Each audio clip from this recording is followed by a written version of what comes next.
ये सिर्फ एक छोटी मोटी झड़प नहीं है, ये जिंदगी भर चलने वाली एक क्रूर लड़ाई का चरम है। क्या आपने कभी किसी वाइल्ड बीस्ट सांड को देखकर सोचा है कि वो 600 पाउंड का इतना विशाल जानवर कैसे बन गया, जो अफ्रीकी सवाना पर राज करने की ताकत रखता है? इसका जवाब उसकी ऐसी जिंदगी में छिपा है जो लगातार संघर्ष और जंगल के कठोर दबावों से भरी होती है। एक नर वाइल्ड बीस्ट के लिए 4 या 5 साल की उम्र से ही उसकी पूरी जिंदगी का सिर्फ एक ही मकसद होता है, अपना इलाका हासिल करना और उस पर कब्जा बनाए रखना। यही एकमात्र तरीका है जिससे वो अपनी नस्ल आगे बढ़ा सकता है। ये सांड अपनी धाक जमाने के लिए जोरदार चुनौती वाली रस्में अपनाते हैं, जैसे कि जोर से सांस छोड़ना, जमीन पर पैर पटकना और अपने सींगों को हवा में लहराना। लेकिन जब सिर्फ दिखावा काफी नहीं होता तो वे घुटनों के बल झुक जाते हैं और पूरी ताकत से हमला कर देते हैं।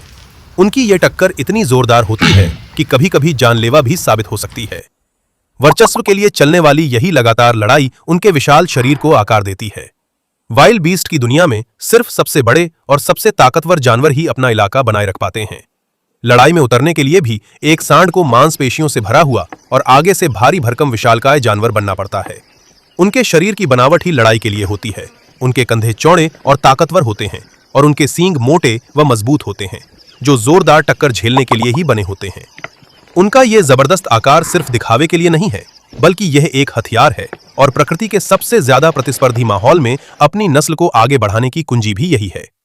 तो एक सांड का विशाल आकार असल में जिंदगी बचाने की क्रूर चुनौतियों और वर्चस्व के लिए चलने वाली लगातार लड़ाई का ही सीधा नतीजा है। अगर आप वाइल्ड बीस्ट की ताकत से प्रभावित हुए हैं तो जंगल की दुनिया से जुड़ी और भी कहानियां पढ़ने के लिए हमारे चैनल को सब्सक्राइब करें।